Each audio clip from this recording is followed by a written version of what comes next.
Bom, começando aqui mais um vídeo para o canal, né? Como eu tinha comentado na última edição do podcast ontem, hoje vão ser dois vídeos. Esse primeiro é sobre a eleição norte-americana, né? Uma atualização desde o último que eu gravei. O cenário continua sendo até de um leve favoritismo para os republicanos, essas midterms agora, daqui a pouco tempo, mas a gente teve dois fatos aí que equilibraram um pouco o jogo para os democratas, né? Se a gente olhar a situação econômica e a inflação, ainda está num cenário bastante complexo, né? E os níveis de aprovação do Biden ainda estão muito baixos.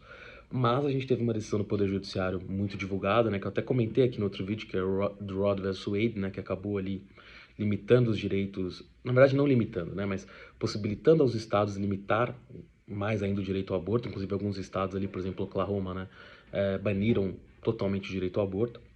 Isso deve levar, né, a um aumento do número de comparecimento de pessoas que tinham ali algum tipo de apoio à manutenção do Roe vs. Wade. Se a gente pegar ali pesquisas mais recentes, CBS, Gallup nos Estados Unidos, você tinha um apoio disso que variava de 58% a 66%.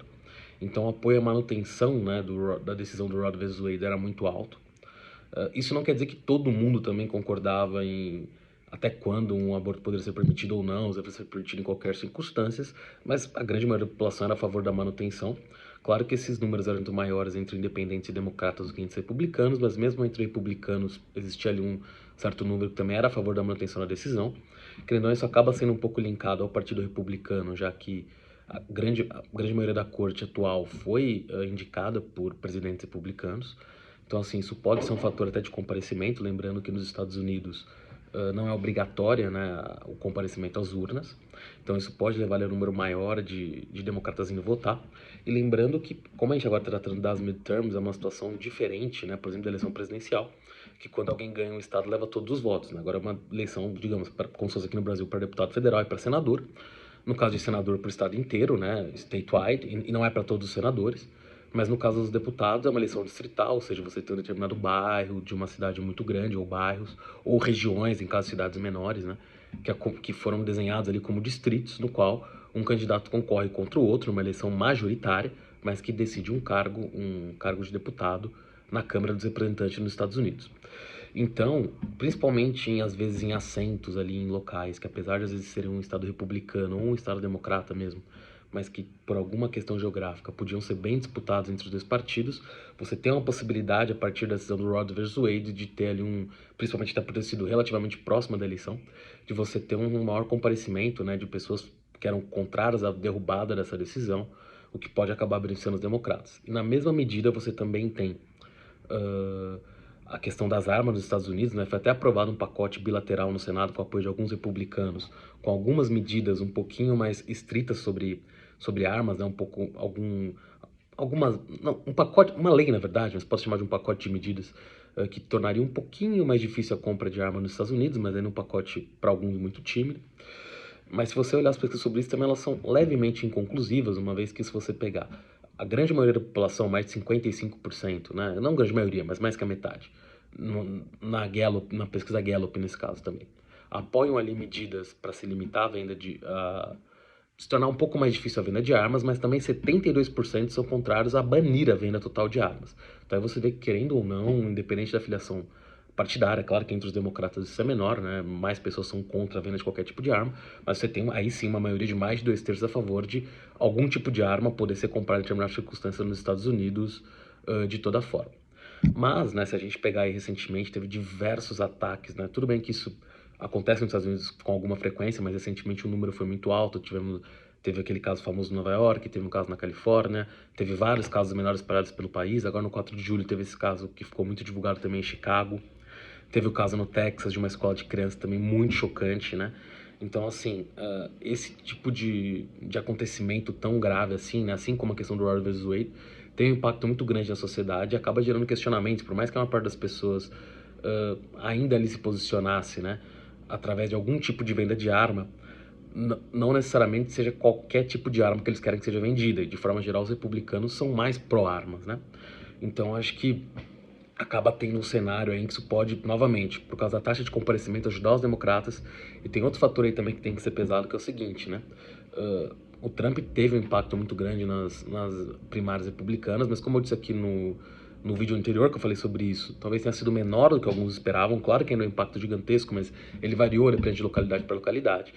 E o que, na verdade, pode acabar definindo essas eleições, além desses dois fatos que eu falei, da própria economia, né, do dia a dia, que isso acaba atrapalhando um pouco os democratas pelo atual momento da economia americana, que é bem complexo, né? Apesar de você ter muito desemprego, você tem uma inflação galopante, tem muita gente satisfeita com a forma que o país anda, né? 50% dos americanos dizem que vivem de um paycheck para o outro, ou seja, o cara ganha um salário, gasta tudo e tem que esperar até o próximo salário, ou seja, não é uma... Digamos que ninguém gostaria de viver exatamente assim, né? Mas pensando dentro do Partido Republicano, talvez a grande medida para você entender se eles vão ter chance ou não de fato ganhar as duas casas, o que ainda é um cenário bem possível, embora não diria tão provável quanto já foi. Claro, boa parte das primárias já definiu isso, uma vez que vários candidatos já estão estabelecidos, mas como esses candidatos vão falar numa eleição geral, né? E acho que o grande exemplo disso é o Youngkin, que foi o cara que ganhou a eleição para governador na Virgínia, que era um estado que era governado pelos democratas, que estava concorrendo contra um ex-governador da Virgínia, já que o estado da Virgínia não tem reeleição para governador. E o Youngkin ganhou, como posso dizer, incendiando, digamos assim, né, convocando a base trumpista a votar, embora ele não fosse um trumpista tão fervoroso. Então ele puxou medidas de centro ali, se a gente pode chamar assim, né, que também muitos independentes também tinham algum tipo de simpatia associado a chamar a base trumpista, e conseguiu vencer na Virgínia, assim, uma vitória talvez até surpreendente. Então acho que vai depender muito de como os candidatos republicanos e também os democratas, tá, vão se portar. Ou seja, quem conseguir falar melhor pro centro, isso é um jargão político, as pessoas repetem isso o tempo inteiro, mas eu sei isso que vai determinar, ou seja, o ponto de vista sobre o aborto. Ou seja, se alguém ficar falando o tempo inteiro, concordo muito que o Roe vs. Wade foi derrubado, provavelmente o eleitorado em geral pode prejudicar. Também fica falando só a favor das armas, sem nenhum tipo de regulação, pode prejudicar. Agora, não necessariamente quem também falar de o lado contrário disso tudo com tanta ênfase também vai vencer. Vai ser quem conseguir calibrar isso. O Youngkin demonstrou isso na Virgínia, e possivelmente isso agora vai influenciar muito nessas eleições, mas eu diria que esses dois acontecimentos que não foram provocados, né, pelo governo especificamente ou por algum agente político, vão acabar vão ter um peso importante e podem acabar ajudando os democratas, que eu diria que estavam numa situação muito difícil de conseguir manter as duas casas, e agora tem uma possibilidade maior, especialmente no Senado, de eventualmente manter o Senado. E aqui só um último comentário, que também tem que ser levado em consideração, que lá nos Estados Unidos, até por votação ser distrital, porque você pensa aqui no Brasil, você tem um estado, sei lá, Piauí. No Piauí, você vai ter sempre um número de deputados federais, pode variar baseado no tamanho da população, e 3 senadores. Então, quem vota, claro que os senadores, enfim, têm mandatos maiores, mas independente de quantos vão ser eleitos naquela eleição, você sempre vai ter o estado inteiro votando. Isso serve para deputados federais das 27 federações do Brasil. Nos Estados Unidos, como os votos são distritais, de tempos em tempos, os distritos são redesenhados, ou seja por mudanças populacionais, seja por mudanças geográficas, por várias razões, por critérios, né? Às vezes diminuiu um deputado que o estado tinha, então tem que redesenhar um distrito. E dentro disso, você teve ali alguns estados que redesenharam seus distritos para a próxima eleição, e muitos desses estados, que hoje é o caso da maioria dos Estados Unidos, tinham câmaras estaduais ali, né? Vou chamar de deputados estaduais, mas enfim, só para simplificar para o português, eram dominados por republicanos, essas assembleias estaduais, vamos chamar assim só para facilitar o português novamente. Então, muitos desses redesenhos de distritos foram feitos de uma forma que acaba beneficiando os republicanos em alguns estados, os democratas em outros, mas como os republicanos tinham mais presença, né, nas legislaturas estaduais dos Estados Unidos nesse momento, esse redesenho também acabou ajudando um pouco os republicanos, esse é outro fator a ser levado em consideração. Então, o resumo é, os democratas continuam em pior posição, mas ela melhorou de forma até razoável perto do que estava pelo Roe vs. Wade e pela questão das armas. Bom, vou gravar outro vídeo ainda hoje, mas por esse vídeo é só. Até a próxima.